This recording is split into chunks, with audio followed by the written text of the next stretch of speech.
Sa simple pagtulong mo, mayroong buhay na naisasalba, mayroong pamilyang umaangat. The Senate is now constituted. At ito ang mismong Chinese Coast Guard. Napakinggan ni PBBM. 6 na milyong balotang gagamitin sa A to Z. Kumpleto tayo.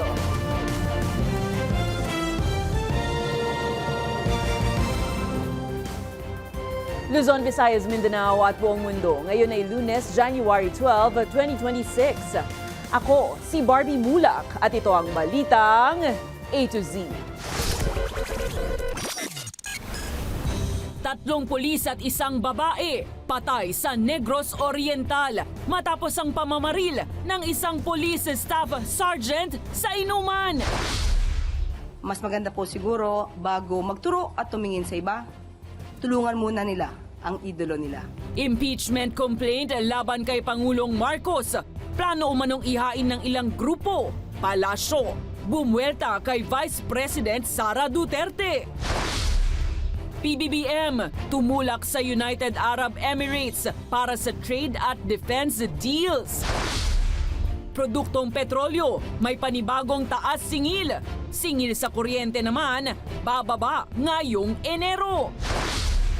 Sa showbiz, Disney icon Lea Salonga bumida sa 20th anniversary concert ng Hong Kong Disneyland. At Hollywood celebrities nagpatalbugan sa Golden Globe Awards red carpet. Big winners, kilalanin.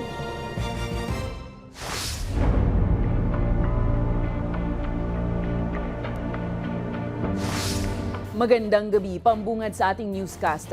Patay ang 3 pulis at 1 babae sa isang resto bar sa Negros Oriental matapos ang walang habas na pamamaril ng isang police staff sergeant habang nag-iinuman.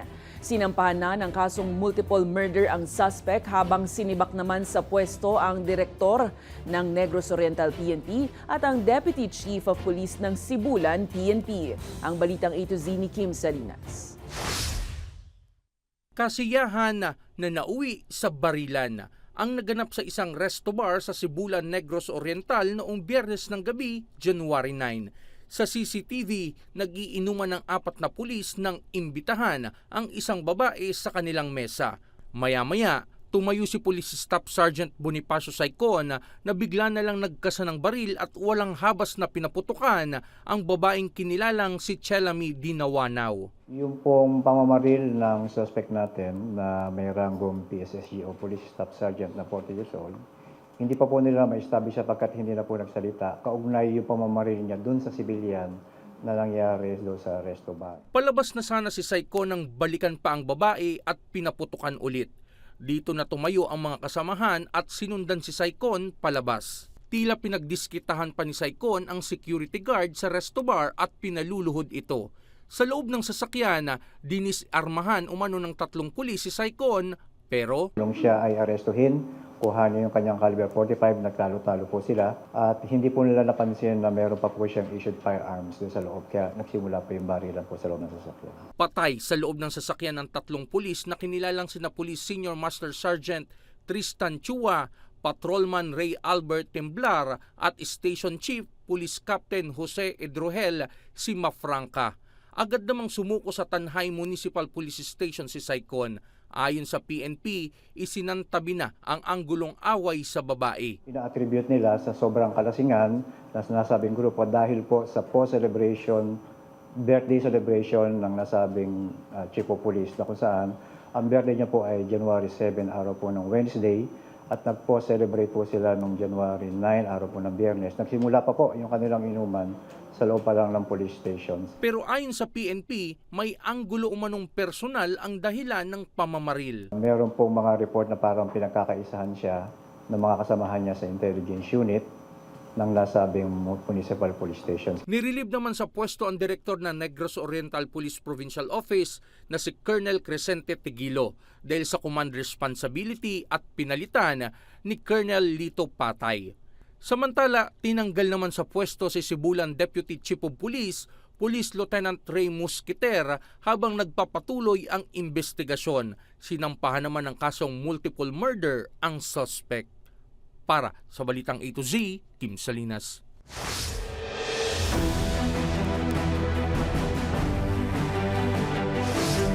May mga kumikilos umanong mga grupong nais maghain ng impeachment complaint laban kay Pangulong Ferdinand Marcos Jr. Ayon sa isang kongresista, minaliit naman ng Malacanang ang naturang bali-balita sabay buwelta kay Vice President Sara Duterte.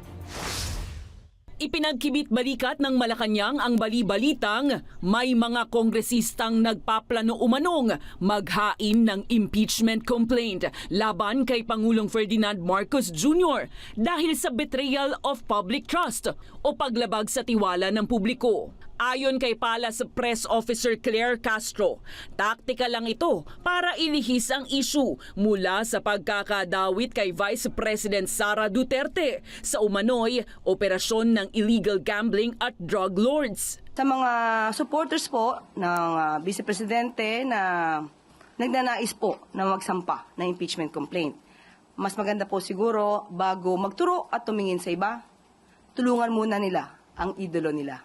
Una nang umugong ang planong paghahain ng bagong impeachment complaint laban sa Vice-Presidente sa Pebrero kapag napaso na ang one-year bar rule sa paghahain ng reklamo ng higit sa isang beses laban sa isang opisyal. Kaya buwelta ng palasyo. Kung pag-uusapan po natin ay breach of public trust, dahil nabanggit ito tungkol sa di umanong pagpirma sa GAA. Ang Pangulo po, unang-una, hindi po siya nagnakaw ng pera. Pangalawa, siya po ang nagpapaimbestiga sa mga maaanumalyang flood control projects at maaaring naging sanhi ng korupsyon. Pangatlo, wala po siyang Mary Grace Piatos. Sa January 26 pa muling magbubukas ang sesyon ng Kongreso pero ayon kay Caloocan Congressman Edgar Erice, ngayon pa lang ay may mga lumalapit na sa kanya. Actually, may tumawag sa akin.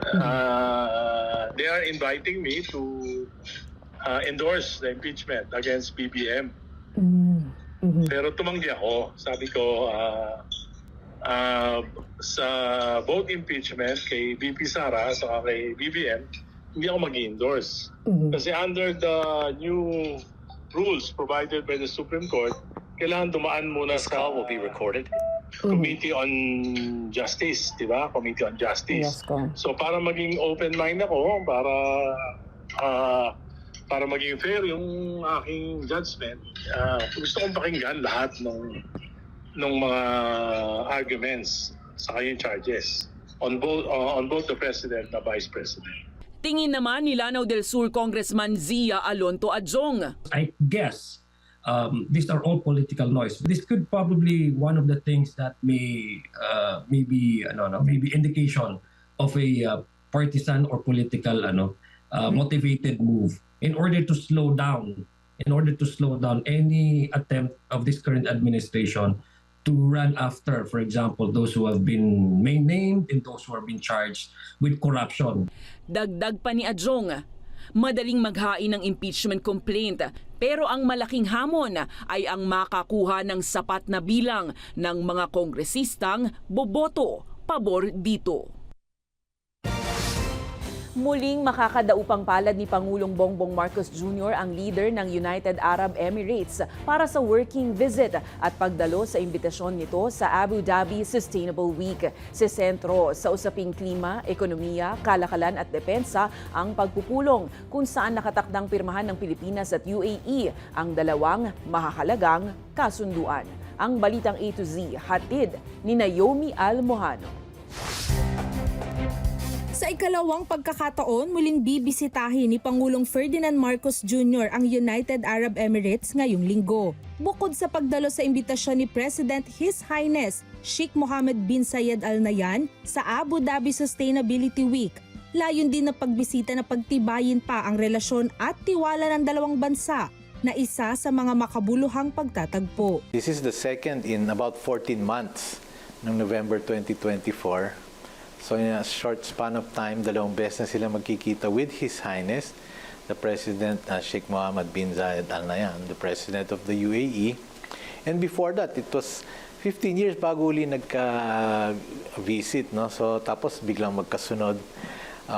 Symbolically and substantively, ang laki nung ibig sabihin nun, ano? Nasa 12 hanggang 14 na heads of state ang inaasahang dadalo sa Sustainability Week, isang major global forum kung saan pag-uusapan ng renewable energy, pag-unlad pagdating sa sustainable economy, at climate change na talagang nakaaapekto sa bansa. Sinasabi nila, we're one of the most vulnerable countries to climate change. So we need all the help that we can get. But aside from that, we're also here to share what we know para ibahagi at ibida rin natin mga ginagawa natin. Hindi lang, kasi nga, dahil malaki na experience natin dyan, alam na rin natin. No? Sa pagdalo rin ng Pangulo, inaasahang mas patatatagin pa ang ugnayang bilateral ng Abu Dhabi at Pilipinas sa larangan ng kalakalan, depensa at sustainable growth. Inaasahan kasing lalagdaan ng dalawang bansa ang dalawang mahahalagang kasunduan, ang Comprehensive Economic Partnership Agreement o CEPA, na layong palawakin ang kooperasyon sa kalakalan, pamumuhunan at serbisyo. Mas malawak na access din sa merkado ng Gulf Cooperation Council o GCC na kinabibilangan ng Bahrain, Kuwait, Qatar, Saudi Arabia at Oman ang maaring matamo ng bansa sa kasunduan. We were one of the very first countries to be offered to conclude this agreement and finally we're doing it and it just goes to show nag-iiba na rin ang relations natin dito. So nakikinabang tayo mga Pilipino dito and we're thriving and we're succeeding in all categories. No? We have the skilled workers, the professionals, even the humble service workers. Bukod sa CEPA, nakatakda ring pirmahan ng Memorandum of Understanding para sa defense cooperation na palalakasin naman ang kooperasyon sa depensa ng dalawang bansa, kabilang ang palitan ng mga opisyal, joint trainings at information sharing. They are also very highly developed defense capabilities here that we can benefit from. Like we also have a security agreement with them. Bahagi na ng ugnayan ang palitan ng impormasyon kaugnay ng terorismo, illegal na droga, transnational crime at human trafficking.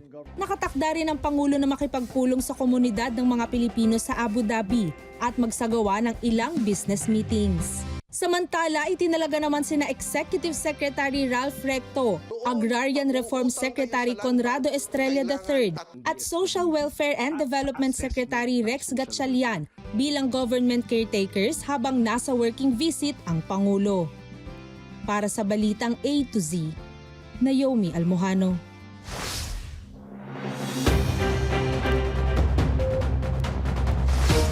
Mga ka-A to Z, inanunsyo ng mga fuel retailer ang panibagong pagtaas ng presyo sa mga produktong petrolyo ngayong Martes. Sa abiso ng mga kumpanya ng langis, nasa 30 centavos ang dagdag sa bawat litro ng gasolina at kerosene. 20 centavos naman ang taas sa kada litro ng diesel. Nauna nang nagbabala ang Department of Energy sa posibleng pagtaas ng produksyon ng krudo ng Venezuela na nagpapalakas sa inaasahang maluwag na pandaigdigan supply sa kabila ng mahinang demand. Ito na ang ikatlong sunod na linggo ng taas presyo ng diesel at kerosene, kaya magpakarga na po. Samantala, good news naman, after ng holiday season, asahan po ang pagbaba ng singil sa kuryente ng Meralco ngayong buwan ng Enero. Ayon sa Meralco, bababa ng 16 centavos kada kilowatt hour ang power rates dahil sa mas mababang transmission cost, maging sa pagbaba ng presyo ng kuryente sa spot market at mga kontrata.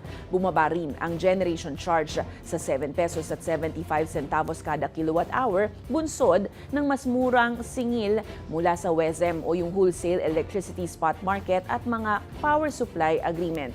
Sa spot market naman, bumaba ng piso at 19 na sentimo kada kilowatt hour matapos dumami ang supply ng kuryente sa Luzon grid. Ayon sa kumpanya, bumaba ang average peak demand ng 367 megawatts dahil na rin sa paglamig ng panahon.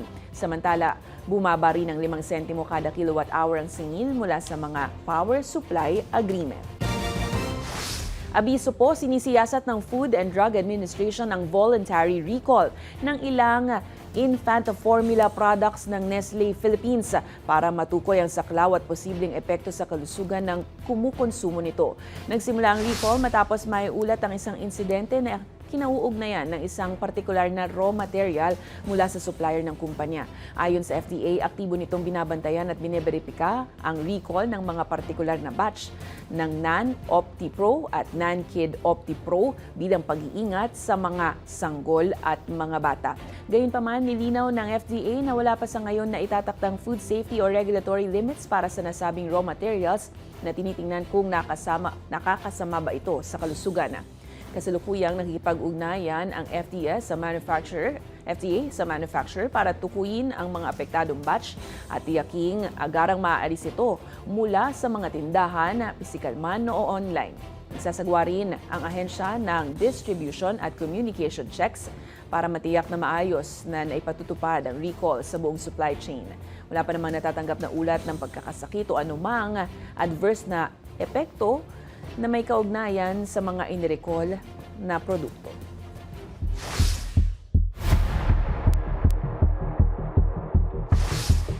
Bagong taon, may bagong namumuong bagyo. Posible nga pong mabuo ang isang low-pressure area sa southeast ng Mindanao ngayong Lunes at pumasok sa Philippine Area of Responsibility ngayong Martes. Ayon sa Pag-asa, maaari itong maging isang tropical depression o mahinang bagyo pagsapit ng Huwebes at sa kapangapangalanang Ada na ang kahulugan ay diwata sa Cebuano. Pagsapit naman ng Biyernes, sinasahang mananatili ang weather system sa silangan ng Eastern Visayas. Habang pagdating ng mismong weekend, posible itong manatili sa karagatan sa silangan ng Bicol o dumaan sa Southern Luzon bago kumilos pahilaga sa gitnang Luzon at makipag-interact sa shear line. Gayunpaman, patuloy pa rin minomonitor ang galaw nito lalo't posible pa rin magbago ito sa weekend. Samantala, magpapatuloy naman ang amihan sa Northern at Central Luzon ngayong linggo. Magdudulot naman ng mga pag-uulan ng shear line sa Northeastern Luzon. Kabilang dyan ang Cagayan Valley at Aurora na may inaasahang kalat-kalat na katamtaman hanggang malakas na pag-uulan. Dito sa Metro Manila, inaasahan ng maulap na panahon sa buong linggo na may mahinang ulan. Dulot pa rin ng amihan.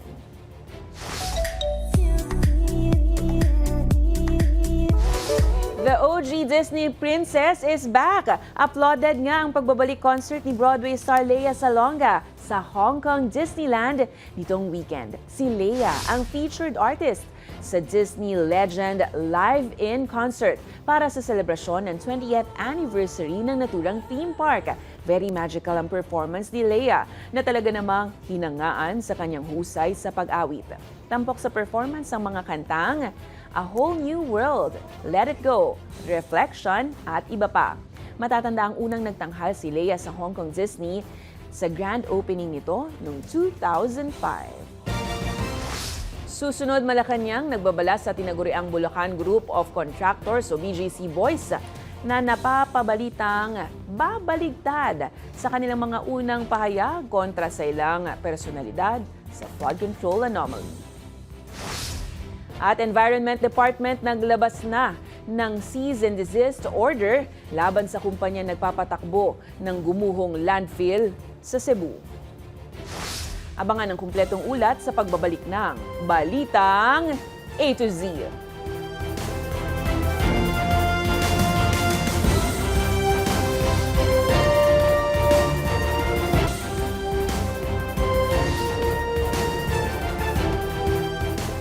Hindi nakikita ng National Capital Region Police Office na may legal na pananagutan ang simbahan ng Quiapo sa pagkamatay ng 4 na katao sa kasagsagan ng pista ng Nazareno ngayong taon. Base sa investigasyon ng NCRPO Homicide Division, wala silang nakikitang rason para kasuhan ang Quiapo Church sa nangyari, lalo't alam ng mga lumahok sa aktibidad ang mga posibleng nang mangyari doon.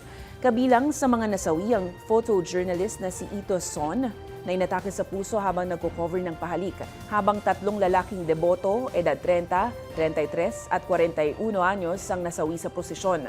Plano namang dagdagan ng PNP ang idineploy na 700 kapulisan na miyembro rin ng Hijos del Nazareno para sa pagbabantay ng kaayusan sa susunod na traslasyon.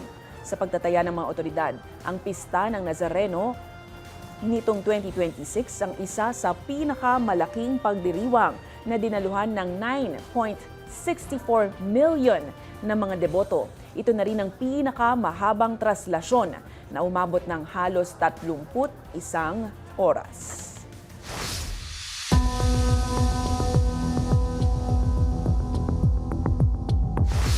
Nagbabala ang Malacanang sa tinaguriang Bulacan Group of Contractors o BGC Boys na napabalitang plano umanong bumaligtad sa kanilang unang mga pahayag na nagdidiin sa ilang personalidad sa flood control anomaly.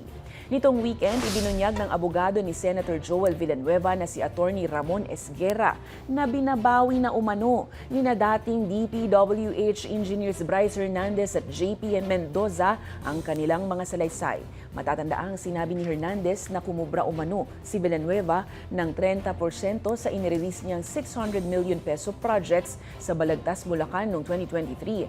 Sa hiwalay na affidavit naman ng isa pang BGC boy na si ex-DPWH Bulacan District Engineer Henry Alcantara, pinangalanan niya bilang proponents ng maanumalyang flood control project sa Bulacan. Sina Bicol Party List noon na Representative Zaldico, Senator Joel Villanueva at Jingo Estrada at dating Senator Bong Revilla. Una nang nilinaw ng DOJ na wala pang ginagawang formal na pagbawi ang mga BGC boys. Gayunpaman, babala ng palasyo sa dating DPWH officials, huwag silang magpabudol sa kung sino ang nagkukumbinsi sa kanilang bumaligtad sa testimonya. Huwag po kayong magpaloko dahil baka po lumabas na instant na kayo po ang maligtas dahil sa inyong mga katotohanang isisiwalat, kayo'y magamit at kayo pa ang mapunta sa kulungan. At ang inyong itinuturo na malalaking isda, sila pa po ang makawala.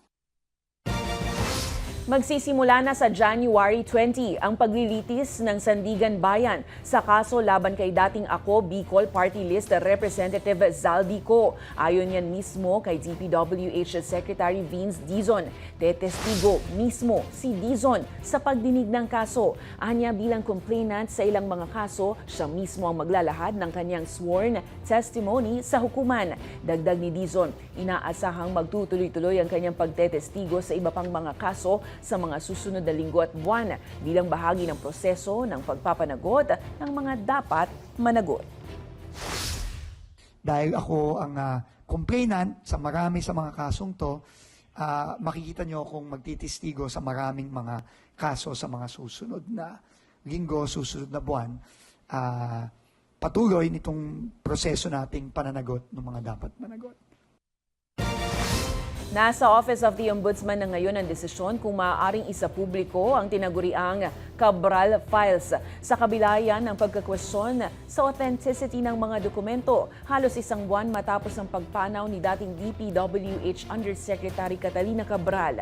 Ayon kay DPWH Secretary Vince Dizon, hihingin niya ang pahintulot ng Ombudsman para gawing publiko ang mga dokumentong naglalaman ng umano'y mga proponent ng budget request at district allocables sa nakaraang mga taon. Anya bahagi na ng isinasagawang investigasyon ng mga file at nasa kustodiya na ito ng Ombudsman simula nang isuko ito ng DPWH alinsunod sa subpoena noong December 23, 2025. Giit ni Dizon, hindi siya tututor na isapubliko ang mga ito kung papayag ang Ombudsman.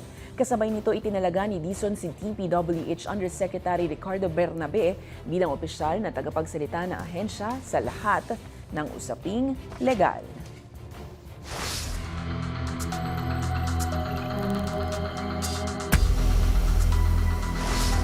Muling nakapagtala ang PHIVOLCS ng panibagong pyroclastic density current o uson na dumausdos mula sa bunganga ng bulkang Mayon bago magbukang liwayway nitong Lunes. Sa kuhang video mula sa thermal camera ng ahensya, kita ang pagbulusok ng uson sa Basud Gully bandang 1:00 ng madaling araw.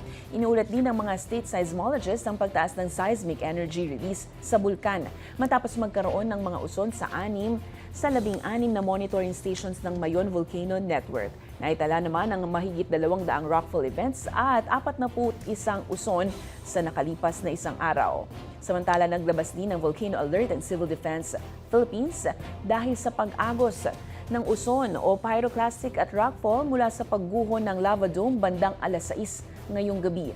Pinayuhan naman ang publiko na manatiling alerto at sumunod sa mga abiso ng mga otoridad.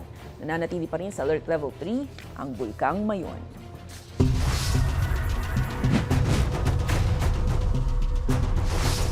Naglabas na ng cease and desist order ang Department of Environment and Natural Resources Central Visayas laban sa Prime Integrated Waste Solutions Incorporated, ang kumpanyang nagpapatakbo ng sanitary landfill sa Barangay Binaliw, Cebu City. Ito'y matapos nga ang trash landslide tragedy noong January 8 na ikinasawi ng nasa 8 tao na. 18 individual naman ang naospital dulot ng pinsala. Nananatili namang nawawala ang nasa 28 tao. Matatanda ang gumuho ang bundok ng basura at bumagsak ang isang estruktura na nagpalubog sa mga empleyado ng landfill. Batay sa inspeksyon ng Environmental Management Bureau Region 7 nitong January 9, inutusan na ang kumpanya na itigil agad ang operasyon ng landfill, kabilang ang pagtanggap ng basura. Papayagan naman ang rescue, retrieval at cleanup sa pakikipag-ugnayan ng mga otoridad. Sisilipin rin ng ahensya kung nasusunod ang 10-year Solid Waste Management Plan ng mga LGU.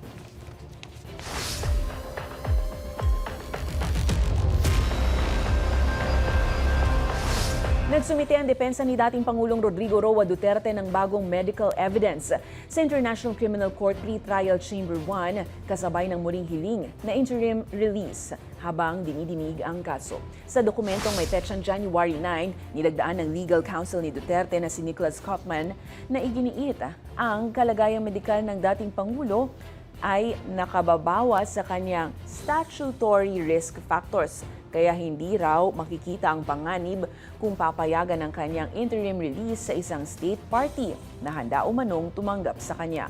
Ayon sa depensa, ang mga medical findings ay inihanda ng sariling medical experts ng Duterte camp. Git nila, kulang umano si Duterte sa executive functioning, kakayahang magplano ng pangmatagalan at kakayahang umiwas sa supervision o halos wala na sa kanya ang kasalukuyang kondisyon. Dagdag ng depensa, may kapansanan din umano si Duterte sa sustained attention at pagpaplano ng araw-araw na gawain. Naan niya sumasalungat sa anumang kakayahang mga siwa ng komplikadong chain of command para makagawa ng mga krimeng kahalintulad ng mga ibinibintang sa kanya.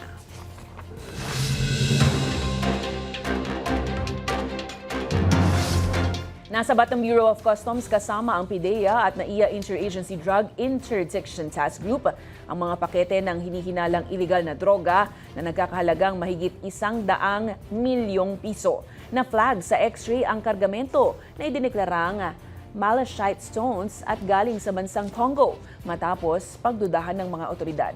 Ipinasa na sa PIDEA ang mga nasabat na droga at mga sangkot na individual para sa investigasyon at tamang disposition. Samantala, inaresto ng mga operatiba ng Philippine National Police Drug Enforcement Group ang isang high-value individual matapos masamsamang mahigit sa 7 milyong pisong halaga ng hinihinalang shabu sa isang buy-bust operation sa Clarin, Bohol noong Huwebes ng gabi. Nasamsam mula sa suspect ang humigit kumulang 1.16 kilograms ng hinihinalang shabu kasama ang iba pang ebidensya. Dinala ang suspect sa Clarin Municipal Police Station kasabay ng paghahain ng angkop na kaso laban sa kanya.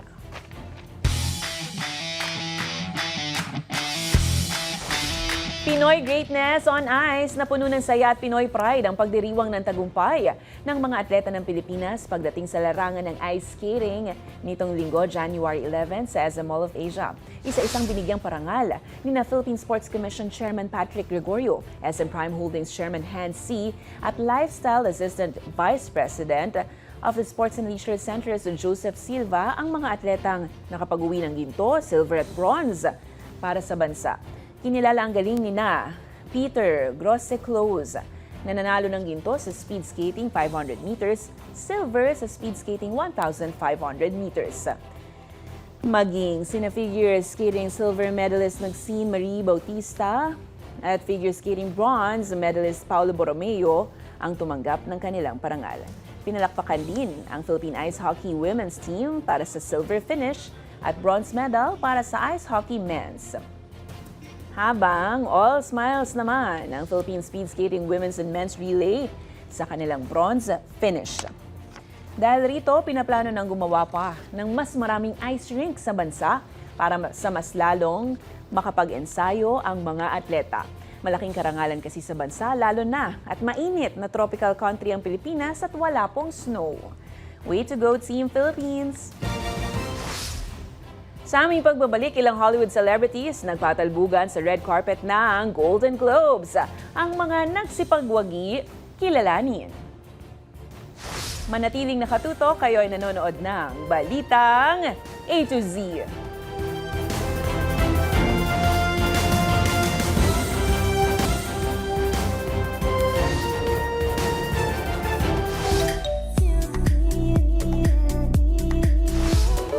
Nagpatalbugan ang ilang Hollywood celebrities sa red carpet ng 83rd Golden Globe Awards.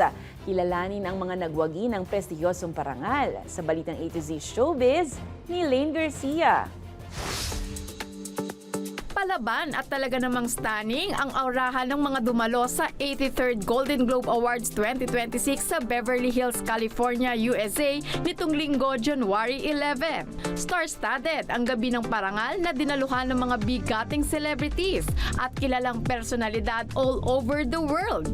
All eyes sa the one and only Steve Harrington ng Stranger Things na si Joe Carey na nagsilbing isa sa mga presenters sa naturang parangal. Spotted rin ang newlyweds na sina Selena Gomez at Benny Blanco. Channeling her inner Glinda naman with his all-black gown si Ariana Grande.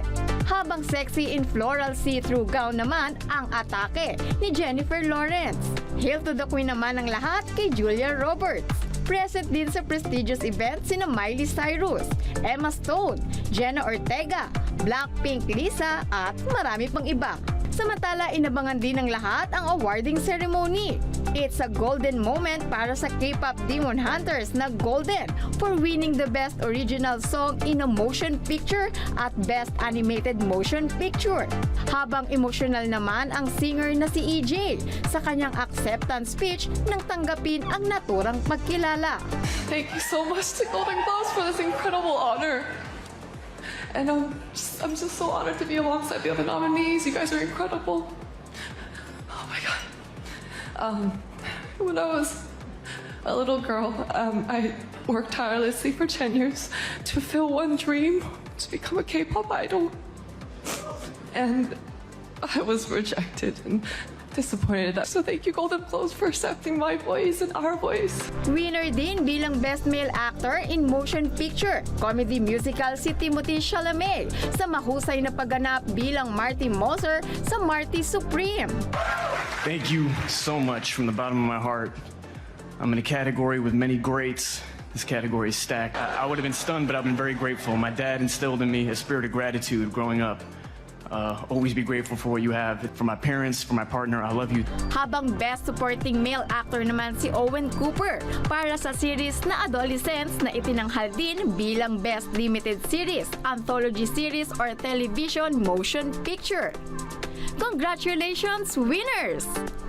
Para sa Balitang A to Z Showbiz, Lane Garcia.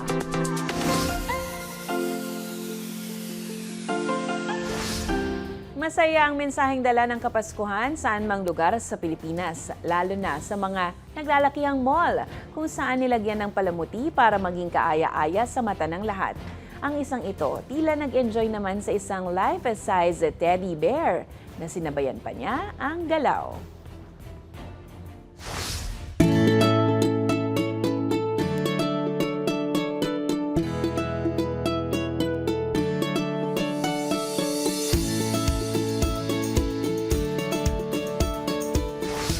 Alin ba doon yung teddy bear? Kung kayo po ay may kwentong kakaiba, mga kwento ng pag-ibig o storya ng inspirasyon at pag-asa, maaari itong ibahagi. Sumali sa ating Facebook group na Balitang A to Z. Panoorin ang replay ng ating programa at sundan ang ating social media pages, hanapin ng Balitang A to Z. Ang ating pabawang quote of the night ngayong Lunes ay mula sa Japanese Zen teacher at author na si Dainin Katagiri. Sabi niya, kung gusto mong alagaan ang bukas, alagaan mo ng mas mabuti ang ngayon. Tama. At yan po ang mga balita at impormasyon, mga kwentong may dalang inspirasyon na tinutukan ng Balitang A to Z. Ako si Barbie Mulak. Maging maalam, makialam. Magandang gabi sa iyo, Pilipinas.